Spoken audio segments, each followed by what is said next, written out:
privilege to live next to greatness. The greatness of the soul of the dead composers, most of them, lives with us, for us, in us, and the privilege to transmit it is even more meaningful, because for each individual, an identification with something which they feel through a book, a film, a theater play, a painting, a museum, perhaps a wrestle game, perhaps a video game, no matter what, there is a sense of identification. Perhaps it's like wanting to be a hero because you identify with what the hero goes through, and therefore the author of this heroic novel makes you participate to it, and you feel like, I am Beethoven. Of course, I don't have his genius, but if I did, I would like to have been Rodin and sculpt the soul of beings, or painter, and describe the mood of situations, because I hear them, I feel them. I cannot put words on them, perhaps because I don't have the vocabulary, I don't have the harmonic or extra or post-harmonic knowledge either. In other words, I think art is the greatest soul trip, most likely for most people closest to religion, which in a way channelizes it. And by bringing it in a merging between, you merge your little life compared to the great life of those whom you admire. Okay, they could be gods, saints, or heroes, or perhaps imaginary heroes. It doesn't matter, in fact, if they're mythologically or really having existed. It's their message. And all of a sudden you feel, what if I was Beethoven and I wanted to write this sad song, which, of course, as a musician I know it's in A flat major and not in A minor. What if the book is a cartoon? What if the television series that I like to watch or binge on is in fact a poem of only a few lines, but in between the extremely succinct or the very developed storytelling? And that is what happens, I think, with music between the notes. I find a part of the humanity in us through me. Each of me's around together, individually, because of the individual access to art, which now has become the norm compared to at least a generation or two before that had to gather in theaters, movie or theater with live actors, or the actors behind the screen, would it be even in 3D, VR and all. But still, you know that it's a fable, it's a storytelling, even if it's based on a real story, which makes it even more shakingly true. But regardless, if the Three Musketeers, which were four, were really so or not, if it's a disbelief that becomes believable, and that you choose to believe in because you want to be part of the storytelling. And when you're so lucky in music to be so close to such greatness,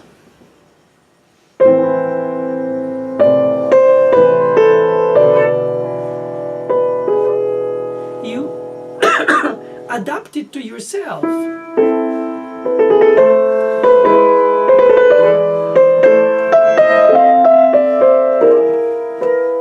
People say interpretation is translation, which it is in terms of the meaning of the word. Therefore, we translate the dead page, I call it so, to live music, because the symbols are not that detailed, but give us the main idea, and the rest, our culture, our understanding, our reading, our learning, our transmitted, perhaps, I don't know, knowledge is probably more tradition, brings us to think, oh, it's in andante, it's in aria, it's in A flat major, so it's luminous.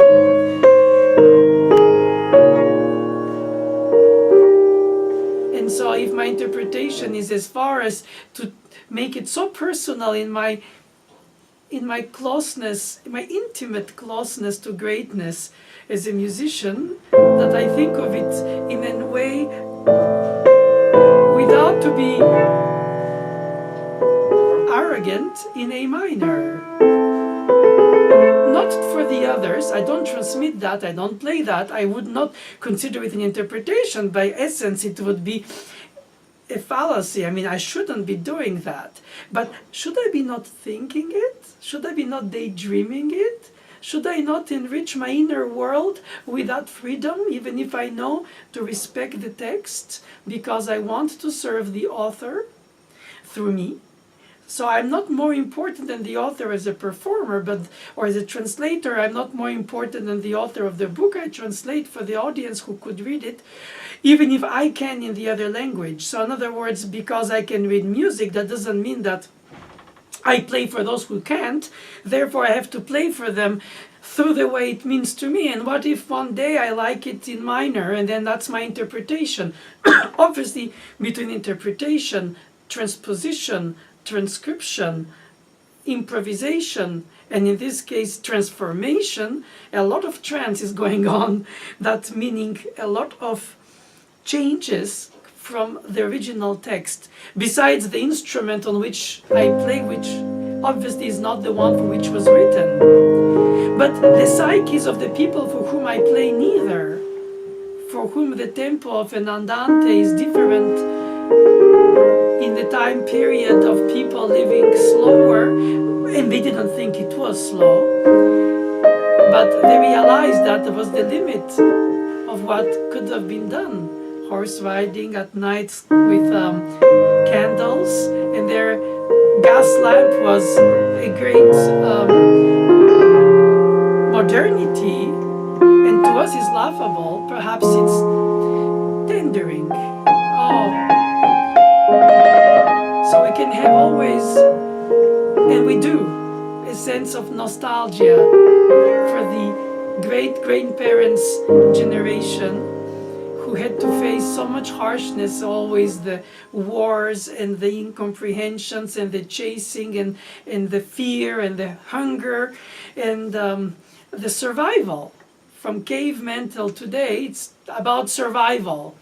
And once you survive enough to be able to read, or why language comes by in writing and reading and transmission and drawings, and perhaps the emotion doesn't need to be written. As a matter of fact, a smile or a tear communicates it better, but a thought needs words. To a certain extent, the grammar of the thought. And I find that when we study music, we end up learning, okay, how will I play this piece?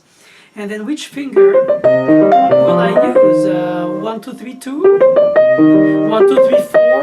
The fourth finger on the black key, it's the long finger on a thinner key. That might be not stable. And what if I slip because I'm nervous or my finger is sweating?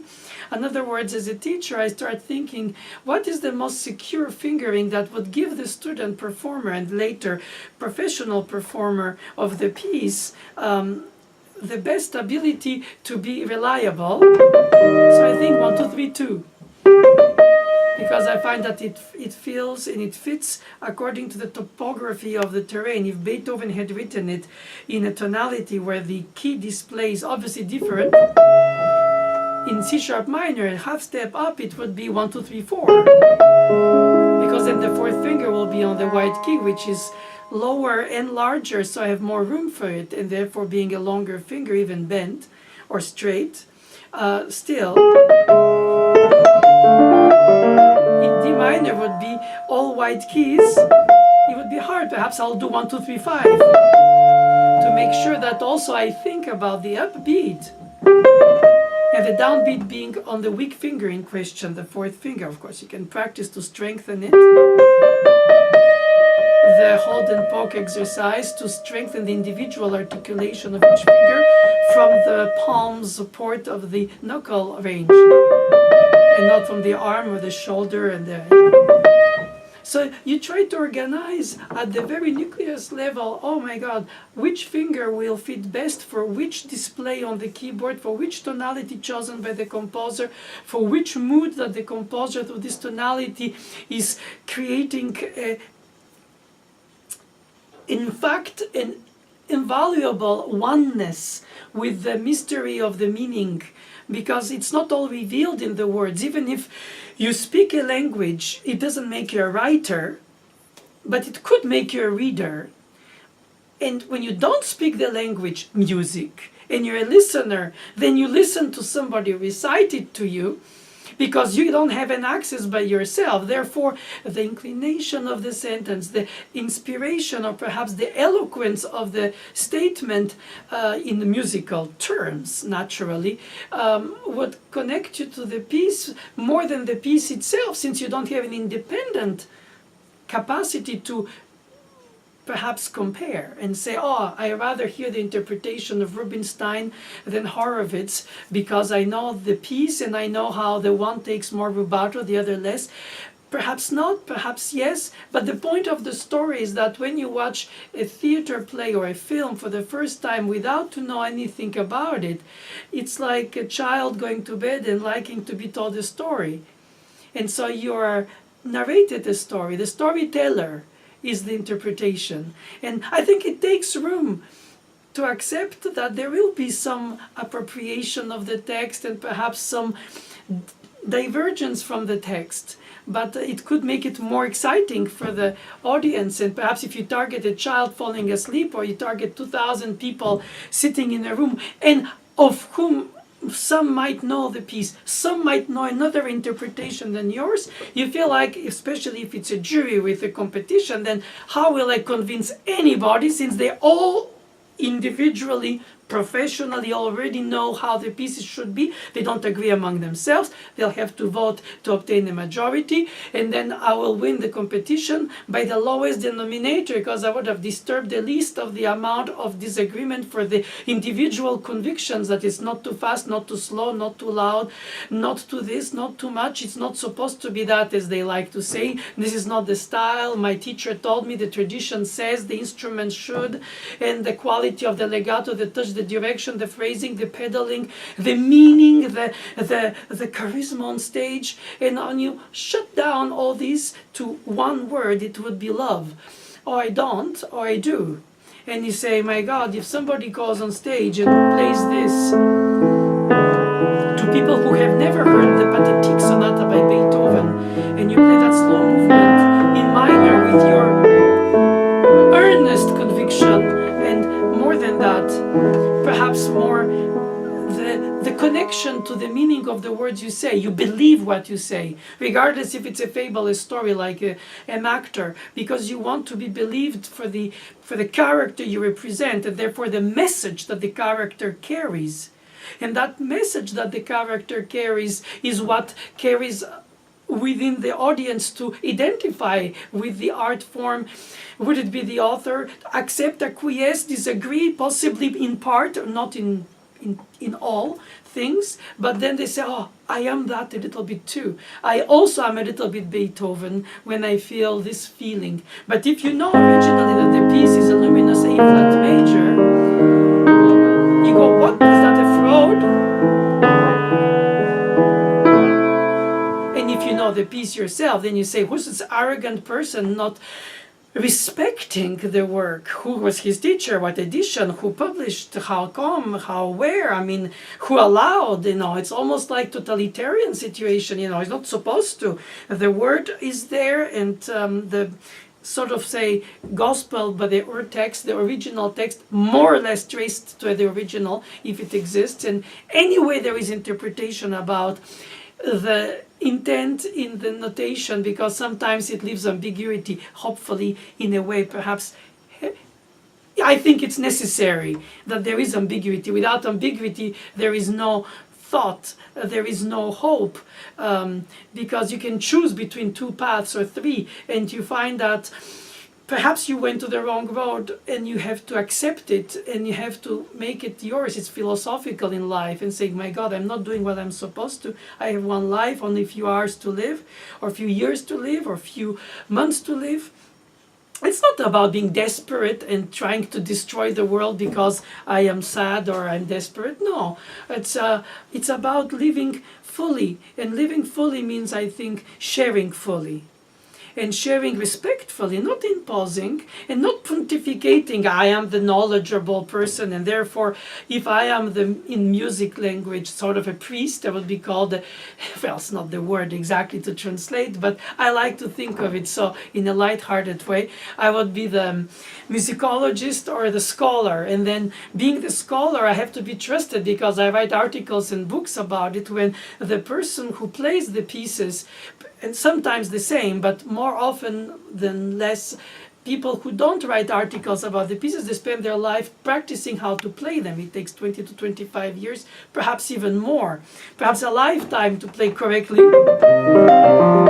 the right balance of articulation, air, legato, organization of thoughts, tempo, pace, pulse, meaning, accompaniment, mood, and all in one, at least in the harmony that you imagine innerly and then comes out, either betrayed by the instrument, your nervousness, your lack of technique for the control of the touch, but you spend perhaps years of your life trying to hope to reach that point where you will organize in your mind and your soul this harmony that brings you to the peace that you are all in one. Finally, I made it. Finally, I respond to that call that the piece meant to me. And this is as a performer. Imagine as a composer when the piece doesn't exist. So it's not like you betray a written score that you can misinterpret. But when you try to not betray your own unexisted score yet, and you dig it out from yourself as if from some distant, perhaps almost faint reminiscence, as if you've heard it somewhere, but you don't remember where, and you don't remember it fully, and you dig it out little by little, and you feel out, and again, then you feel that, oh, I'm going in the wrong direction.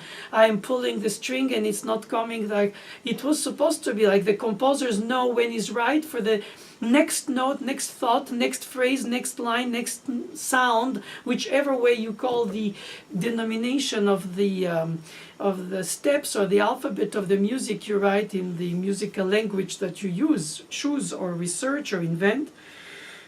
There is always the next thing that comes, and that is either or appearing in a certain organized system, logical, because you define it in the beginning and you say, through this 12 tones organization, this will be the root and the order, and this will be the disorder, and therefore I'll try to avoid this. But those who don't speak this language, they hear it as random because they don't know what is in the beginning of it. And if you speak the language they all speak, then they all understand you because they speak your language, but they don't either understand deeply your thoughts. They can misunderstand you with the same language. And therefore, if you speak the language and you try to find out what it is that is hiding inside you, and you cannot externalize it through the notation or through the reproduction on an instrument, and you go, how was that piece? And I try to remember.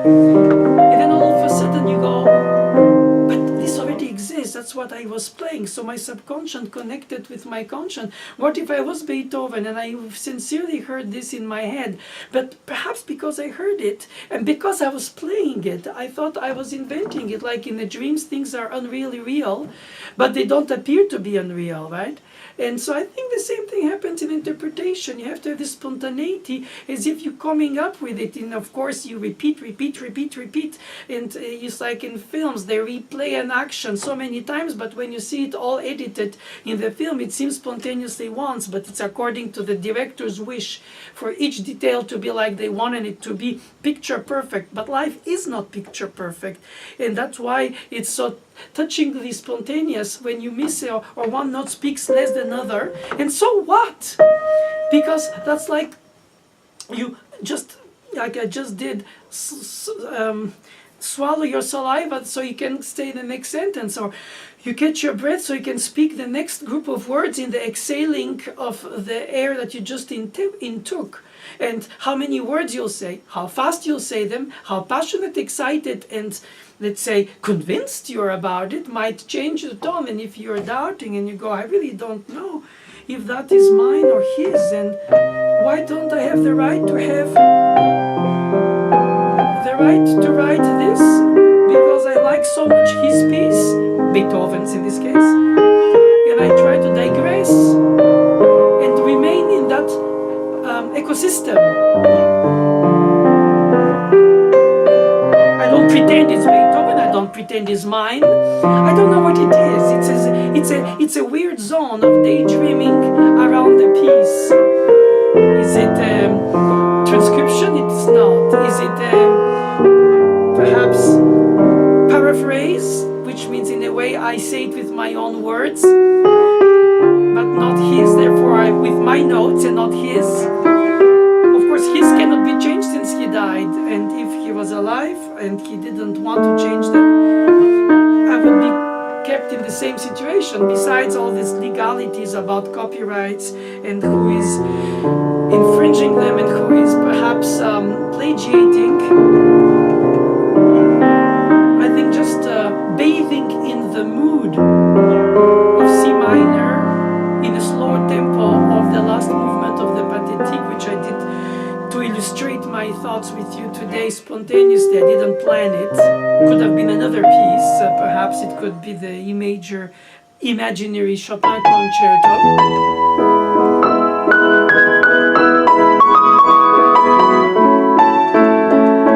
In a luminous E major, sorry.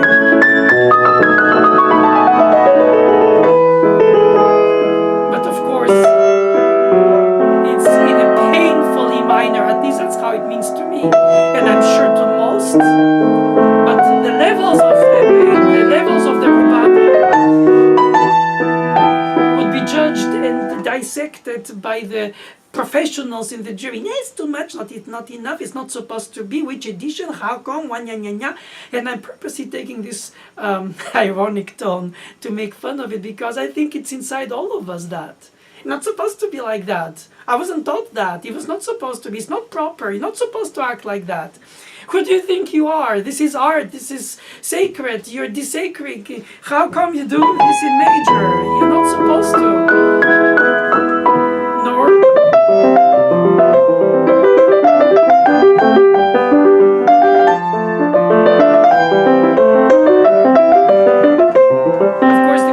Could have done it, didn't do it, does it in other sections in major, and if they choose when, and we just recite it. And we try to make our own meaningful translation of their thought and not our freedom to change theirs in order to make it meaningful. My teacher, Mademoiselle Boulanger, used to tell me, if you don't like the piece the way it is, write your own. I didn't shy. But in this case, for interpretation, since I teach piano for persons who play pieces already existing with tradition, edition, publication, and musicologists having written articles about it, recordings, interpretations existing on more than ever before because of the capacity of technology to basically keep everything that is played, recorded, video, audio. So they have a library of experiences to compare and explore of other people having gone through the same piece, for whatever that inner real truth meant to them in their context too. I mean, I would say, oh, Cortot takes too much liberty, he distances, he sort of dislocates their two hands too much because of his expression. To today would be laughable. But in that time, the way he was playing it, it was moving. People cry in movie theaters for silent movies. Today people laugh, perhaps because they find it silly to express so much to the face. But that was the art form, and you cannot say a mime has a very bad voice. Obviously, it's not supposed to have a voice. It's suggesting the voice by the gestures, so you can hear the mime speak by seeing the expression of the face. So that's the art form. A dancer of ballet is not supposed to sing dancing. Perhaps it's possible, which I think must be for the breathing very difficult. But regardless, the art form creates its own language, and that language translates, in fact, the language which is common to all of humanity, emotion, but then thought process. You cannot express a fugue by emotion, though there is emotion in a fugue. But you can just express a sad song by choosing a minor tonality and making up something that sounds between Tchaikovsky and Mozart, which is exactly what I just spontaneously did. It's not interpretation, it's improvisation. But if I take a piece like Tchaikovsky's Seasons in the same G minor P, and I can say that little improvisation, is loosely, if not subconsciously or even consciously, taken from that ecosystem, mood, atmosphere, world,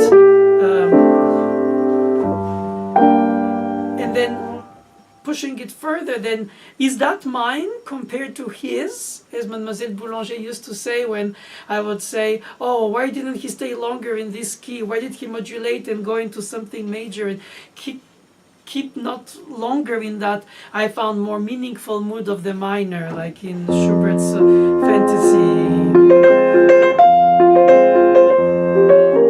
My son would say, why does it go immediately or at some point to something which is more happy, dancey, and less thoughtful and perhaps soulful. And he is not a musician professionally, but he feels very clearly this kind of travels of the thoughts, of the soul, of the mood. Everybody puts different words on it. And professionals anatomically in music speak about this tonality, this chord is a major 6, so this is a augmented 6, we'll call it German, and then no, this is a French style. So we name things, we organize the toolbox, but we don't create out of it, even if we could, genetically modified pieces, so to say, which I just did with this in between Chopin, because this is, I could come to mind with the Chopin piece and this Tchaikovsky piece and merge them into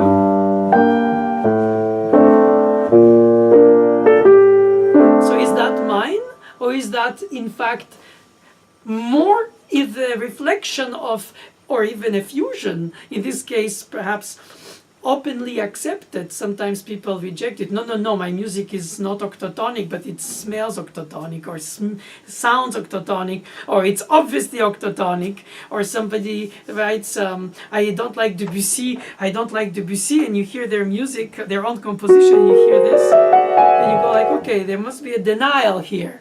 But regardless, people say, I don't look like my uncle, I look like my, I don't know, grandfather, and somebody else in the family looks at the picture of the baby and says, oh no, it looks more like my aunt. So we see a lot of it's in the eye of the beholder, in the ear of the beholder. And I think that if I write something totally atonal, or let's say improvised, you don't think of this. You don't think, this reminds me. It has the parfum of Chopin, or it has the mood of Tchaikovsky, or is minor or major, or I don't know what it is. But if I organize this order of notes, they don't have to respond to the expected traditional major minor tonal system with tension release or tension delay to the release, and then tension that stays tense to another tension, and build a psychological psychological manipulation of the listener's psyche, not a knowledgeable musician, but that's how soundtrack of music is for the films, I mean. So we feel that clearly. Nobody has an idea that you can analyze a soundtrack, but it's supposed to match the psychological sublining of the scene that you're watching in the film. And you could also think of it with another music, and perhaps the film won't appear to you the same in its intensity or in its drollery, if it's funnier or sadder or more deep or more ironic, or perhaps more in between the two, cunning or sardonic. If I do bitonal,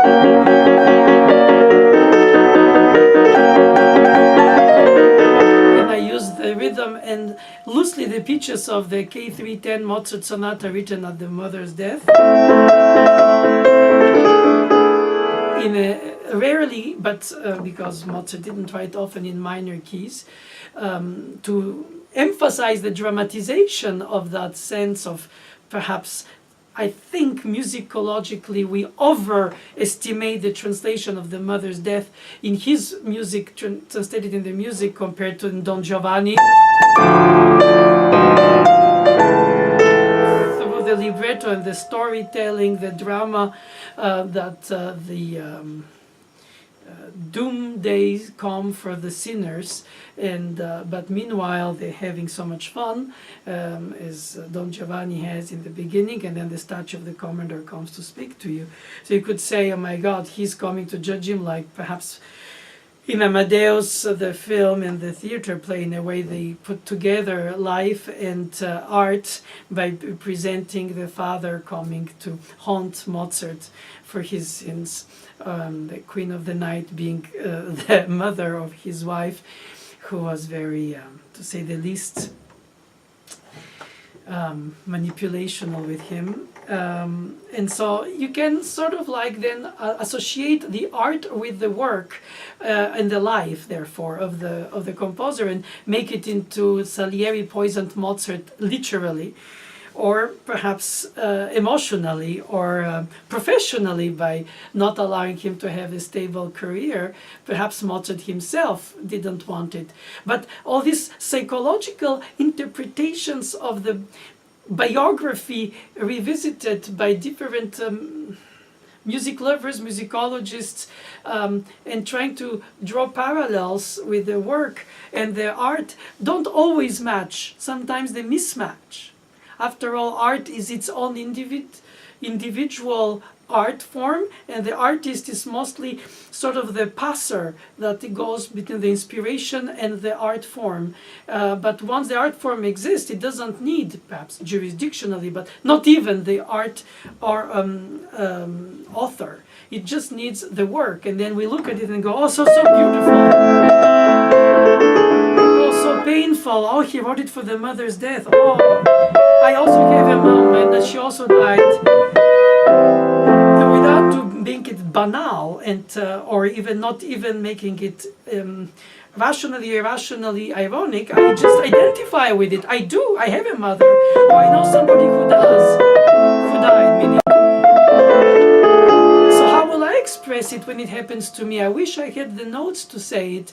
I wish I had the vocabulary to write it. Even if I speak the language, let less when I don't speak music. But if I do, even so, I play the music of Mozart, but doesn't mean that I know how to express it when it comes to me. Then I want to hear Mozart's music about his mother's death at my mother's death, because then it becomes an appropriation, but for my life, not only through the art form that I serve. And I think that if you do it in, as I tried provocatively in my demonstration, do it in a bitonal way, immediately you show some kind of sarcastic, sardonic, mocking situation. And you don't have to explain it, it's self-explanatory by the harmonic language that it vehicles. And of course, if you play it in major,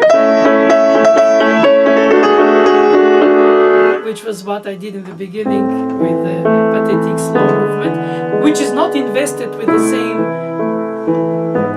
embedded dramatic meaning. He lost his mother, he wrote this piece in A minor.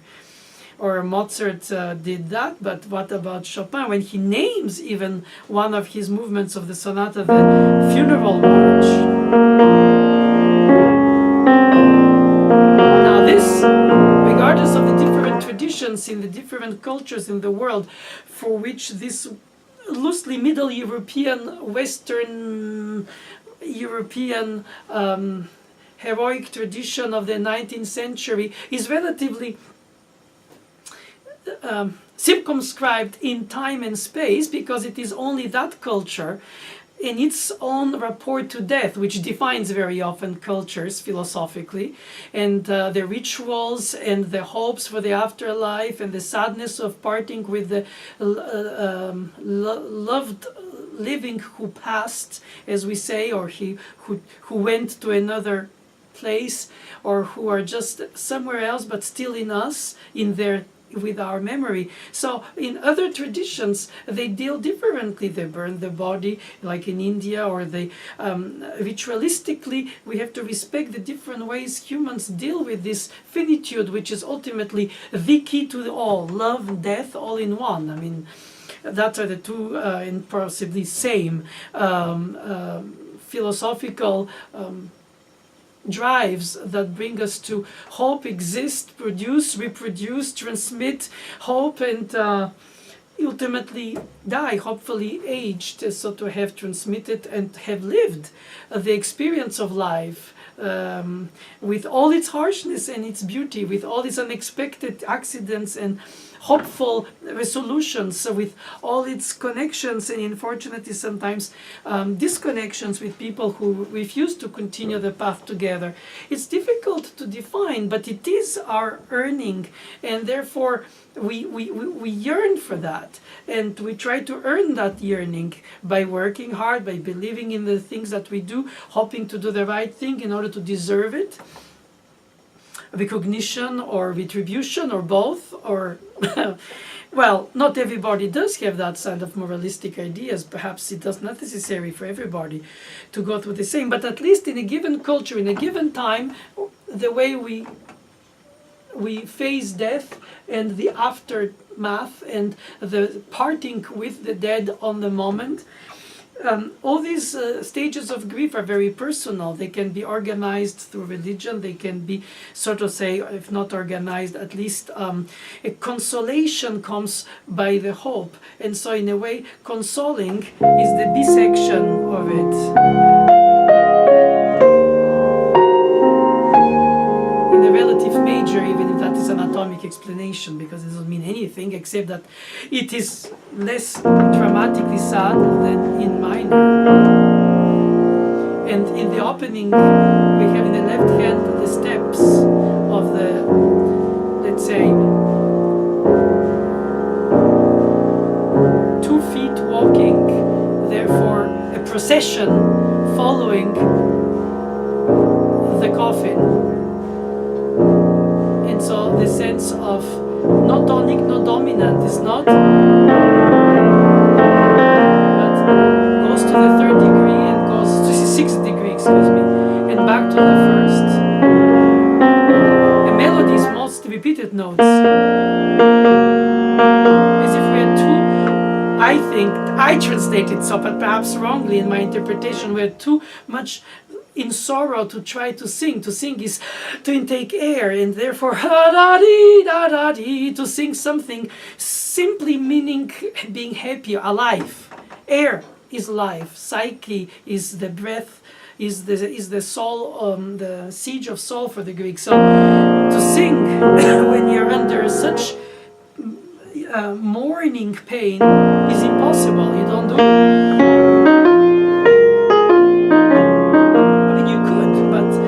The people just have short breath and not feeling like singing, because that's not celebrating life. But then you have the aria, which is the aria means air, is in major, so it could be reminiscence of happy times with the deceased or hopes for the happy times of the deceased ahead. and for us not, because we are mourning. But that is perhaps my translation to the tradition from which I come from, which is loosely Middle European at my age.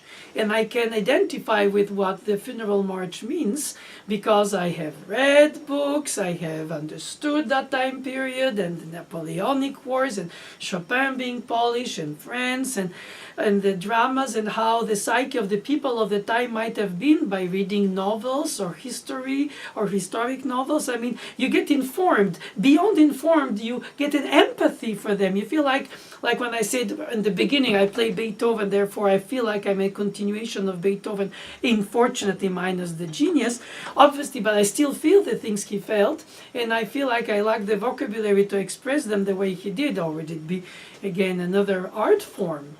But because in other traditions, in other continents, in other time periods, in other millennial traditions of let's say 1,000 years ago in Greece, 3,000 years ago in China, and so on in Egypt and everything, the rituals were different about how we face or we respect or we chase our fears of death, which is our finitude, our ending anyway, and how we transcend it. And so obviously a funeral march for the pharaohs or a funeral march for the Chinese army from I don't know which dynasty of 1,000 years ago will be not the same music, if any, perhaps drums, perhaps rhythm, perhaps pentatonic, I don't know, perhaps it's reductive to even say so.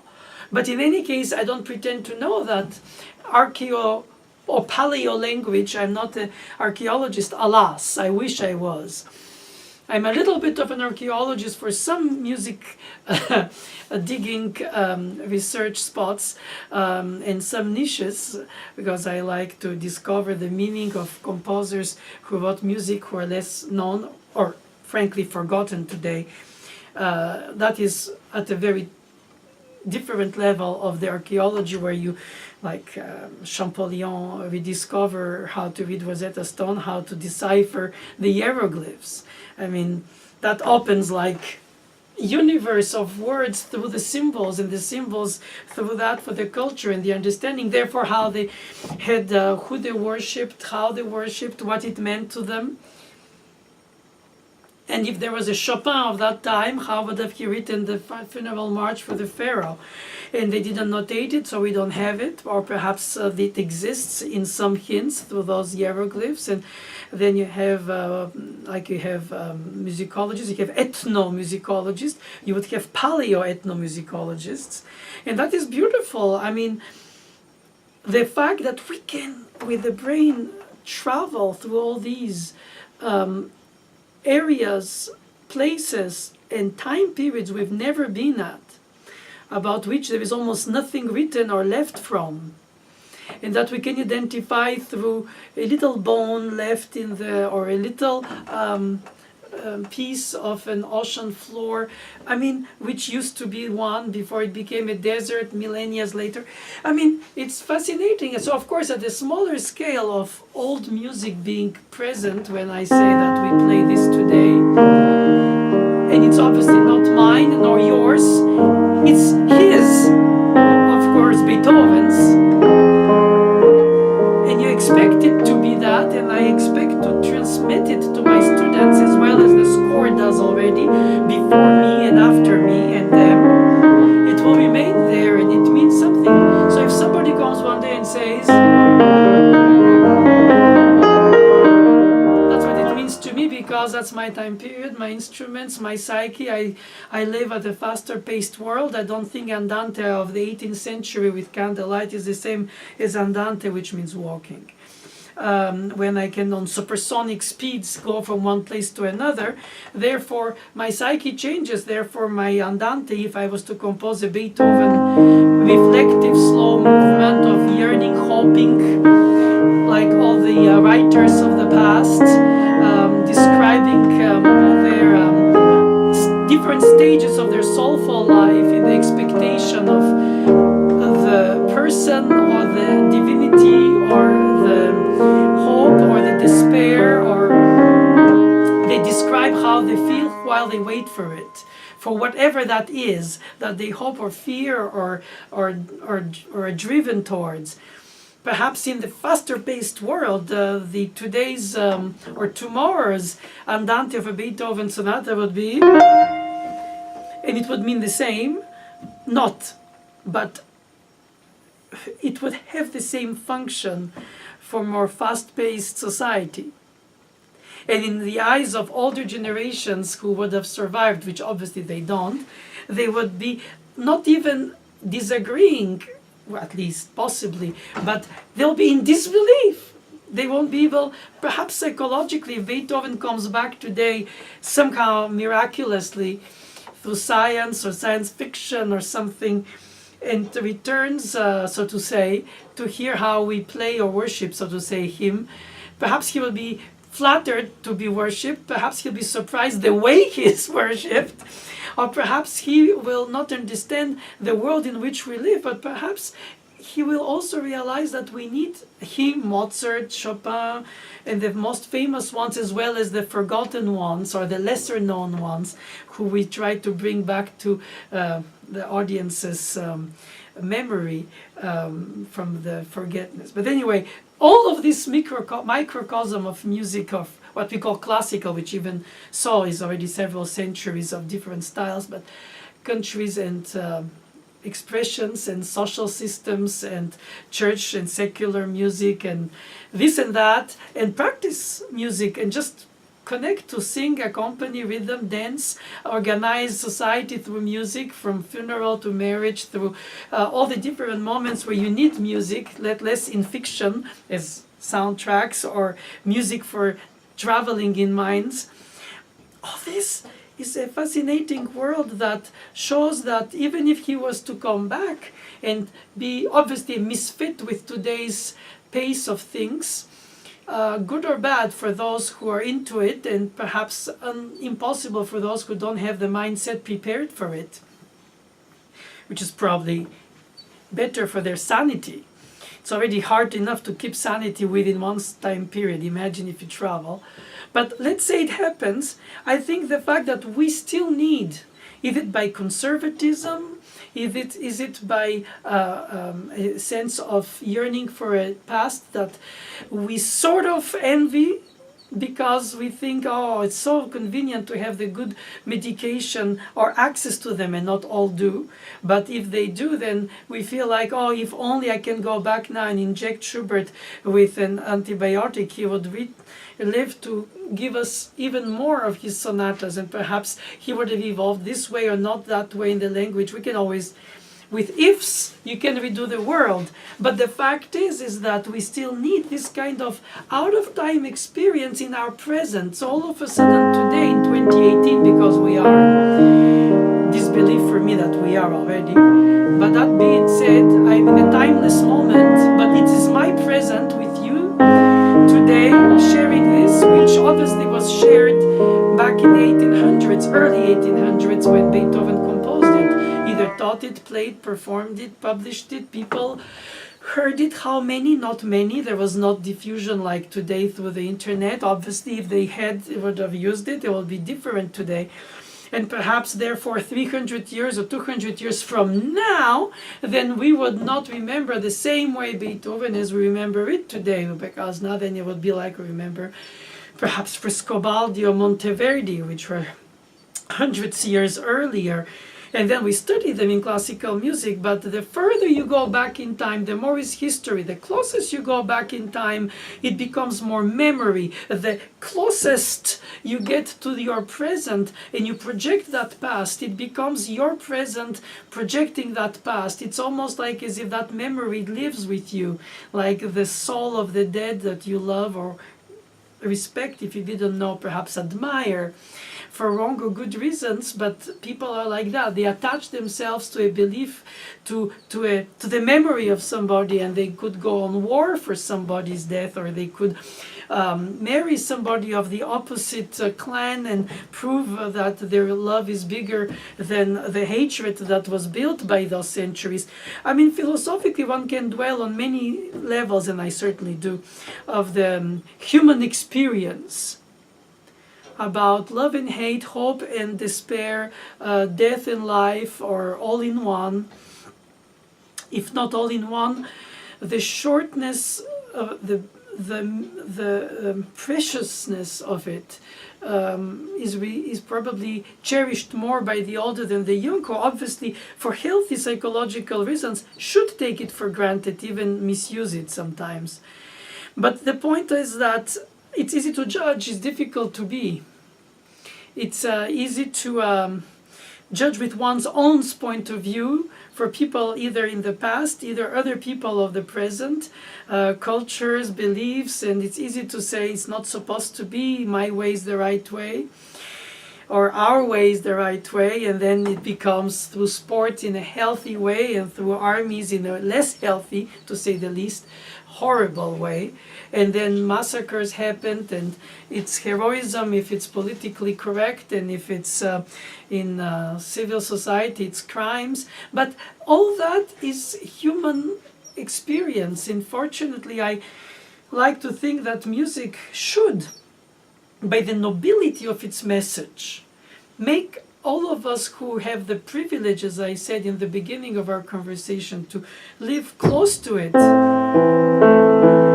even if we transform it for the time being, as I demonstrate for a second in our daydream, to the minor that it's not, or the original that it is. And let's say for a time moment that we're not going to deal with any transformation. We're just next to it, to the closest to what we think it is, and not what we would like it to be, and transform it through our own composition, improvisation, or revisiting. But this revisitation is today. Even if it's yearning to do the right thing and not willing to digress from it, we experience it, we hear it, we touch it through the instrument, regardless if it was the one he heard, if he could, because on top of it he was deaf. Poor man, or great man. Perhaps all composers are deaf anyway, to come dig out what they hear inside themselves and sort of not what they hear from outside in. Perhaps it would be too much to fight the two. Perhaps you should shut in silence like when you sleep, and then wake up, and then receive, and then transmit. It's a give and take. But the human condition, the human experience, I like to think of it as human experience, life experience. And thoughts of death and hope are part of it, and love and bonding, and unfortunately breaking bonds is also part of it. It's hard to accept, but it is. All of this makes it that I thought, perhaps I idealized and I was naive, and I am naive. I think I openly remain gullible for that, is that I think that in closeness to greatness, our souls, regardless if they have even 1% of that capacity to connect to it, not to have it, because that would be presumptuous.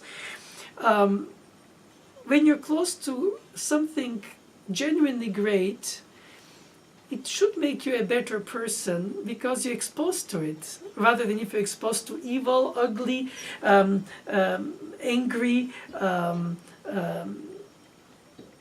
disrespectful of oneself, let's say of the others, violent, hopefully not, but sometimes alas so, rather than something that, even if dead, because in a way most of the music we play is by composers who already died, but their music is more alive, regardless if they're not, than if they were, because in a way it's separated, even if we try to like to say, oh yeah, he wrote it for his mother's death.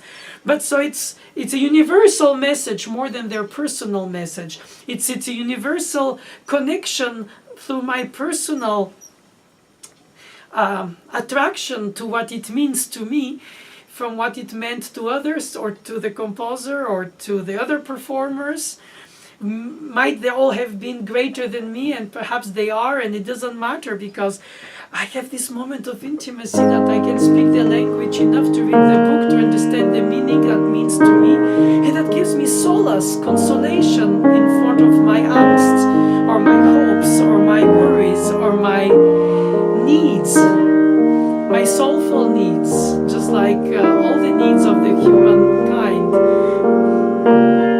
And perhaps being next next to something apparently simple, perhaps even banal, possibly cheesy for some people compared to a six-voice fugue or a rap song. But this little song, as people call tunes everything today, this file to be even more up to date. Now, of course, this emission of Beethoven left for us means to me like as if it was meant for me personally. And so it becomes an extension of myself. I identify with it. I become it. I am Don Quixote. I am Romeo. I am King Arthur. I am a famous theater player, or a famous soccer player, or I am an anonymous person who was sitting in the room the day Bach played a Prelude Fugue. Would it be his child, a student, or perhaps the maid, or the helper for the mother and the so many children? And I hear in the background, and I don't know whose fugue it is. Is it Scarlatti's cut fugue, or is it Bach fugue? Because it all sounds somehow the same. Of course, you're not going to hear a rock and roll piece in the 17th century or 18th century Germany.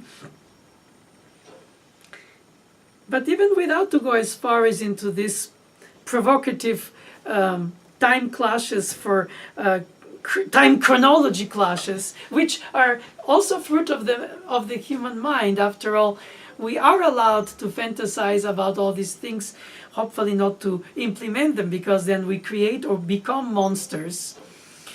But the thoughts can be terrible tools as well as marvelous tools.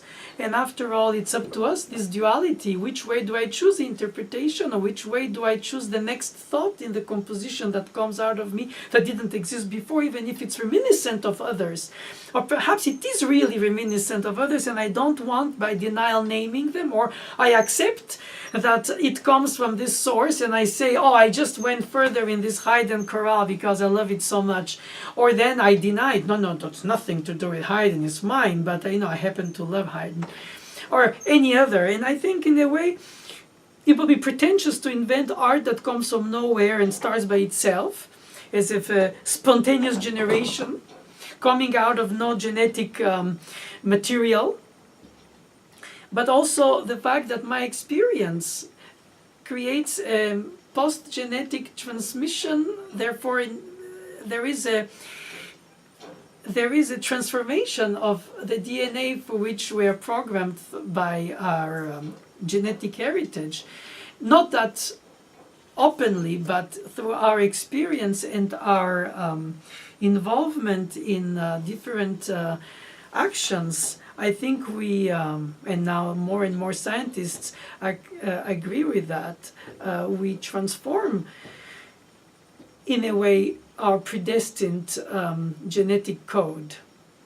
And then we transmit it in a way transformed, not only the way we received it passively, so to say. Not passively, it's not the word obviously, but again, I try to speak, I don't have a vocabulary. I try to play music, I try to understand the vocabulary. What does it mean compared to an atonal piece?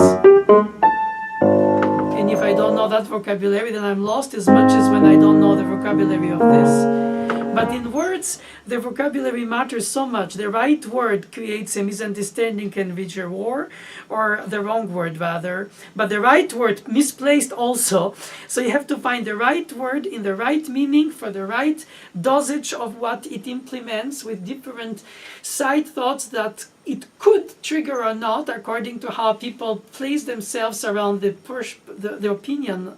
Therefore, you play ping pong with life's thoughts, and in a way you can also say the most beautiful and ugly thing at the same time, almost, if not with the same mouth, obviously. And therefore you can also disrespect this beautiful Beethoven piece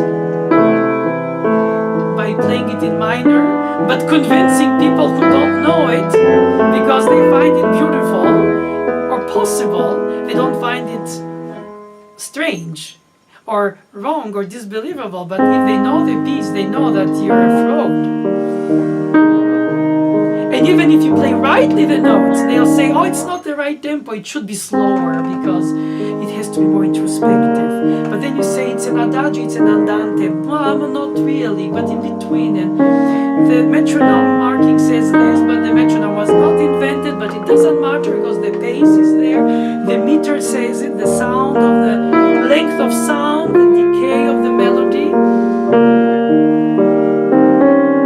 And so you can also disagree in interpretation about playing it right, which is the worst thing. So the teacher is placed between the composer's opinion, thoughts, expectation, or knowledge about, and then the student who wants to do it right.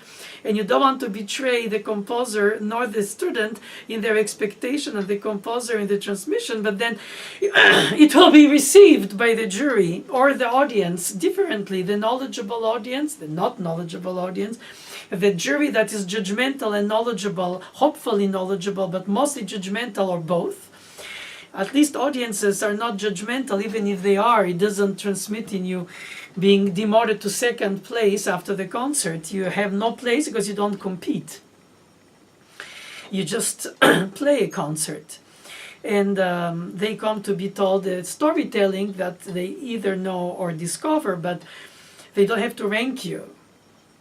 And then to rank you, they have to compare comparables. Then you have to have specialists who are supposed to know what is the criteria, except the criteria is moving targets. And that is the problem, because none of them accepts that. Each of them thinks they own the truth. And so they'll say, oh no, that's too fast. That's not right, because his teacher, what is the edition?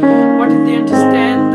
This is not right. And somebody plays very slow, and they say, much too slow, I don't hear the melody, it doesn't have the pace, it's supposed to be andante.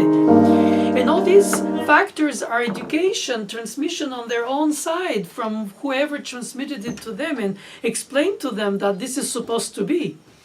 It's not just the objective fact of the urtext, of the original text. We don't just study the manuscripts if they exist and then make our own belief of it, because most of it we cannot read them. They're so difficultly encoded for us to understand, at least unless we are paleo-musico-ontologists of sorts.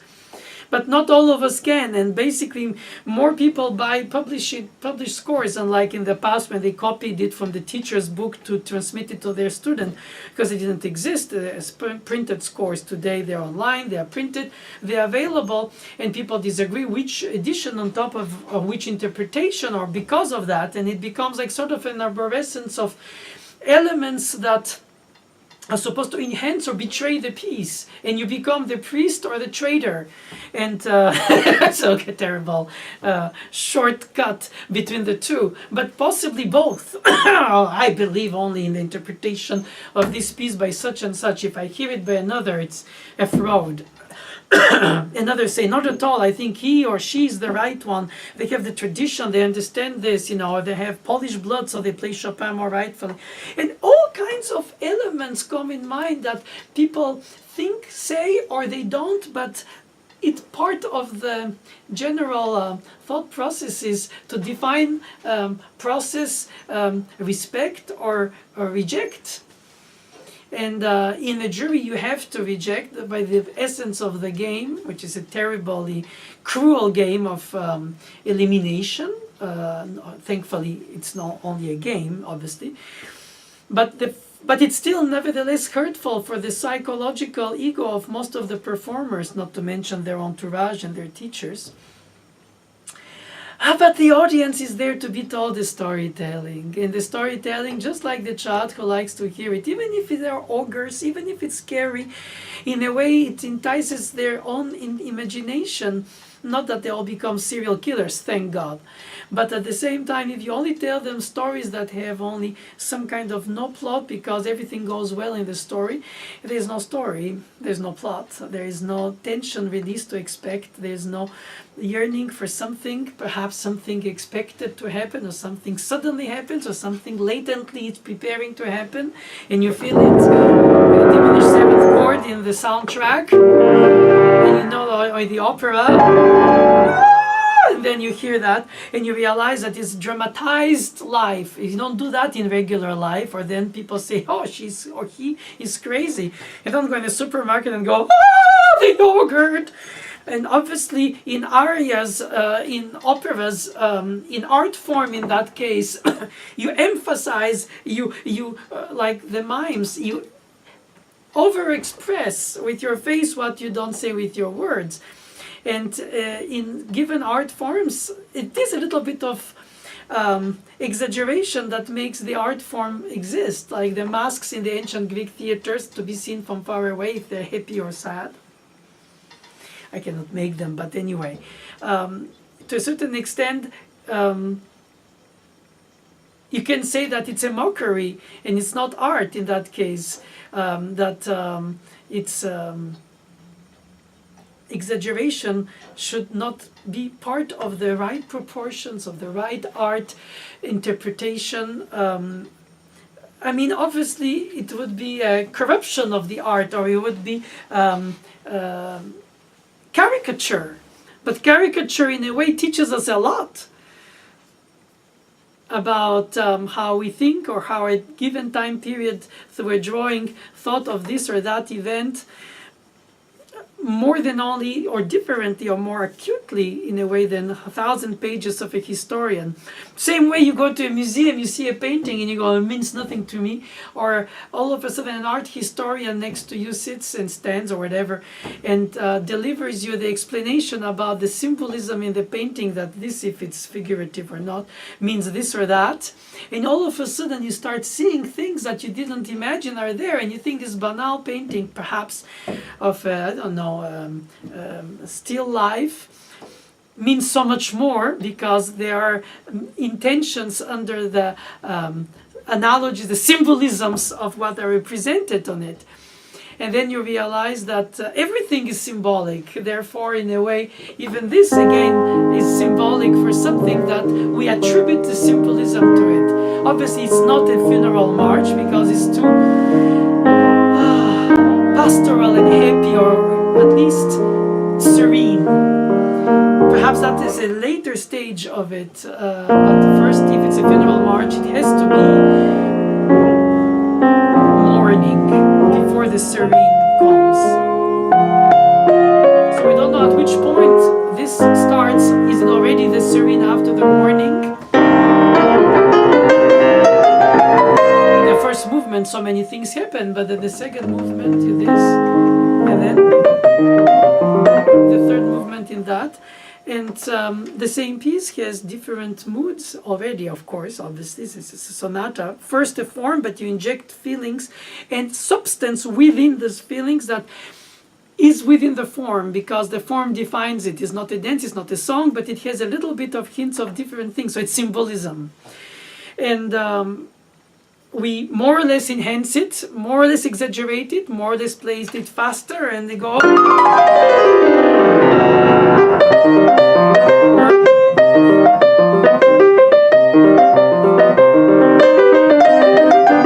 The composers are like OCD people who are so picky for details in notation. 30 seconds, grace notes, and all. But in this case, you have two grace notes after the two passing notes, which are written in 16th notes. But therefore, the second two F, G are not defined in the tempo. Is it before the beat? Or is it on the beat? All of a sudden, the composer leaves by the notation, in this case Beethoven, these two grace notes without explanation where to place them, except in the tradition of his time, which we're not in. Therefore, when we take the universality of the message outside of its original context, in its own ecosystem, then it could be.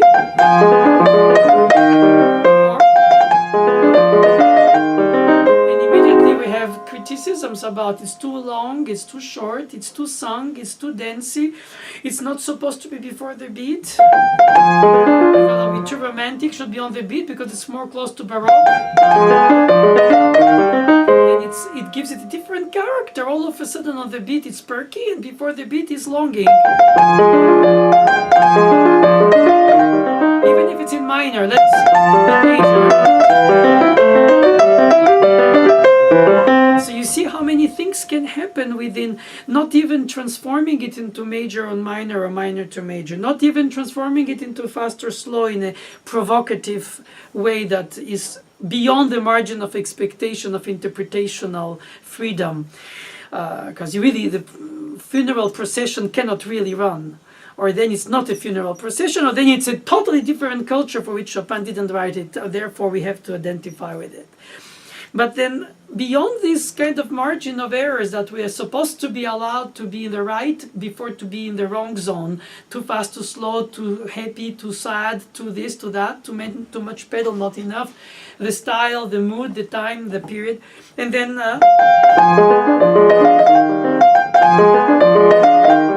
since it's unmeasured, we can play differently, and we can tell the student the tradition is this, the tradition is that, and the tradition doesn't always accept one single truth. There are always exceptions to rules. That makes the rules be rules, in grammar, in behaving, in everything.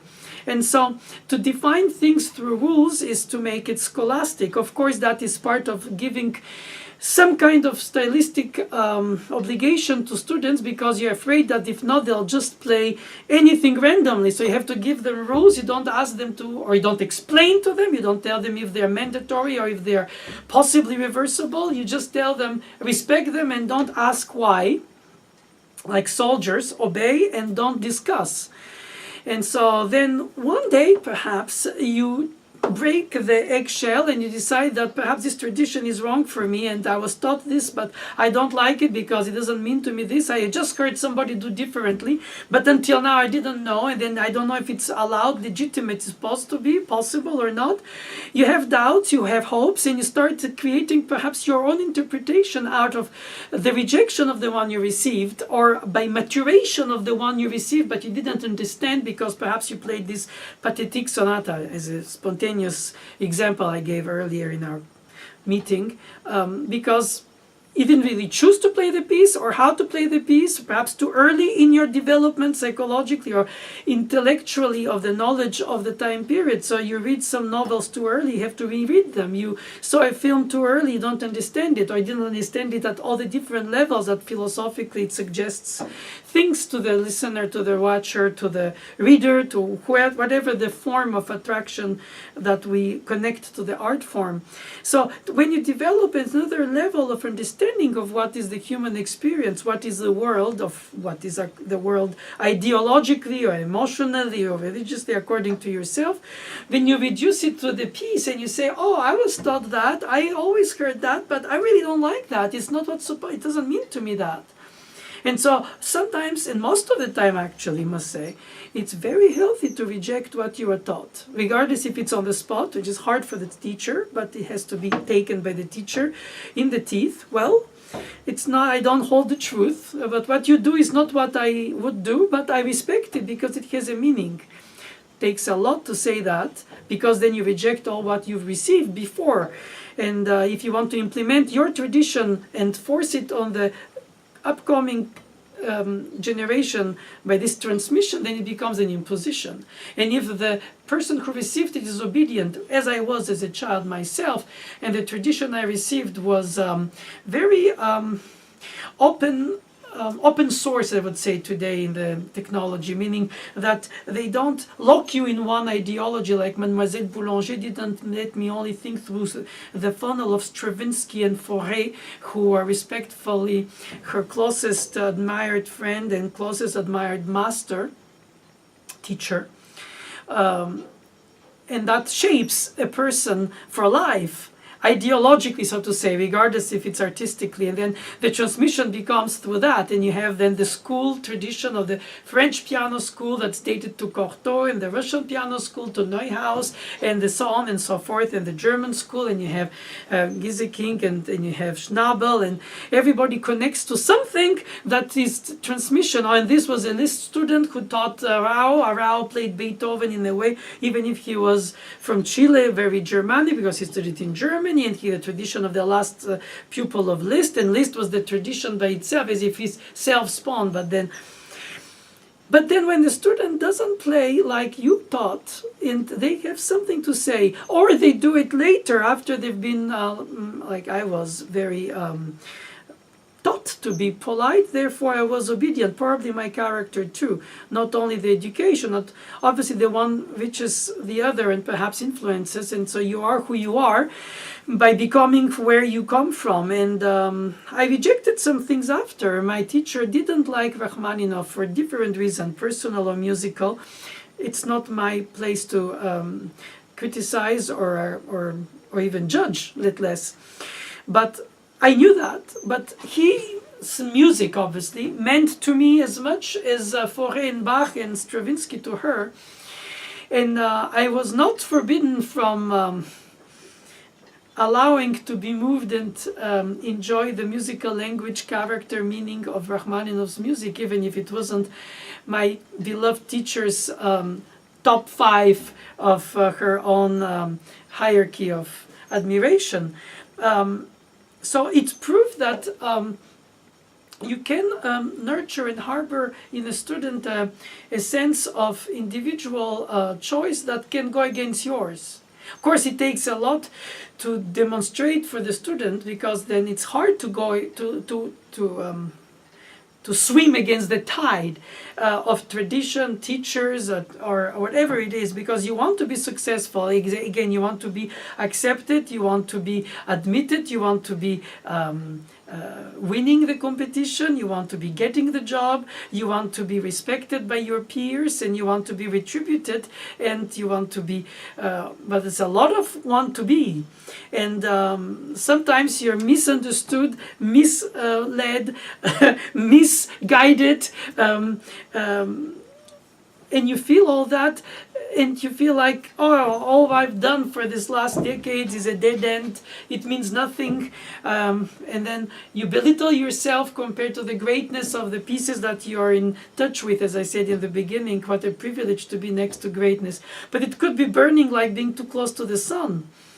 Or like my emotion makes me melt like snow on the sun, and if I use more of my brain thought of a piece music, I would be a little bit more compartmenting my emotional approach, and not only melting it with my intellectual approach. But since I bring them all to one, I am some kind of sponge that receives the piece and transmits it with all the elements I can identify. I cannot always name, and if I learn how to name them, perhaps it's too anatomical, as I used to say, or perhaps it becomes just then soulful experience, and it's away from the body experience. But life is the body experience too, not only the soulful projection in another time period, in another time style, in another time, in another dimension. But it's beautiful to stop the daily life and worry about the plumber coming home while working on this right tempo of a piece written 100 years ago. It takes your mind away from the dailiness of the problems which naturally the composers and the artists of the time experienced too. I don't even think of every of us or them as artists. I always think that most of all of best, at best, are well, that's my opinion, are craftsmen through art, obviously. But to be an artist is almost like to be art.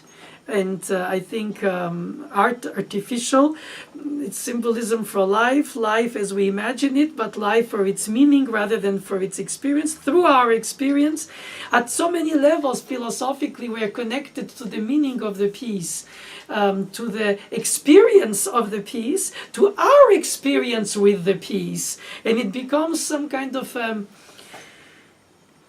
beautiful, timeless connection that makes us feel like it's worth it. It's worth it.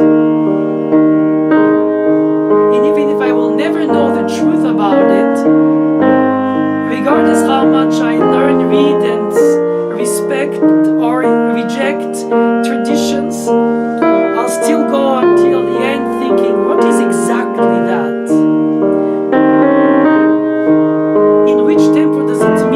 and how am I really the closest to what, if there was a truth that was universal, the other ways would be wrong? Or are they relative truths through which I navigate with a certain enjoyment, thinking, oh, I can more easily sing it with the decay being shorter than I can connect the melody, more than if I played so slow that the decay brings the next note to be further. And I'm out of musical breath, so to say, though the instrument doesn't need breath. But the vibration after the initial hit of the hammer has a determined life, after which he dies. And that prolonging the note before its death to the next one, and making another syllable connect to become a word, a sentence, a phrase, a book, a meaning, a story, from the nucleus to the universe, from the 16th note of Beethoven, Bach, Chopin, Mozart, Haydn, and the others, and all of them, to what combined those notes of theirs in their rhythm and sound and organization are set to leave as a message for our brains, for our hearts, or for our daily life, and how we appropriate them, or perhaps we belittle them by appropriating them for our needs. We make it a pop song, we make it a nursery song, and so what? I think ultimately the beauty of it is that it enhances our experience of being alive, as all art forms do. And being close to music, it's, I think, a great privilege for a lot of difficulties, all things being relative, because one has to be very humble about the privilege to be next to these works. Even if one struggles to play them right, to understand them right, to teach them right, to read them right, to not misguide ourselves or the others around it or about it, but still, even if it's a lifelong, and it is, quest, it's a very privileged quest, way beyond hunger and desolation and fear and survival. It's not as necessary as air and food or substance,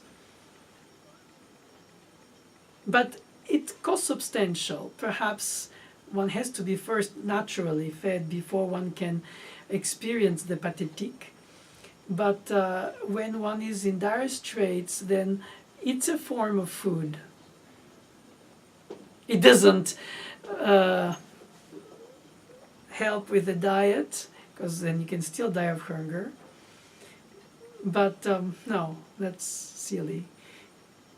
It is a necessity that it has its place, and being close to it daily sometimes banalizes it. You know, I teach it, I play it, I perform it, I travel with it, I get sometimes even criticized about it mostly, and sometimes I get acclaimed for it briefly or by few, perhaps for the right or wrong reasons, but I take it because it's human nature, I guess, to feel some kind of reward for one's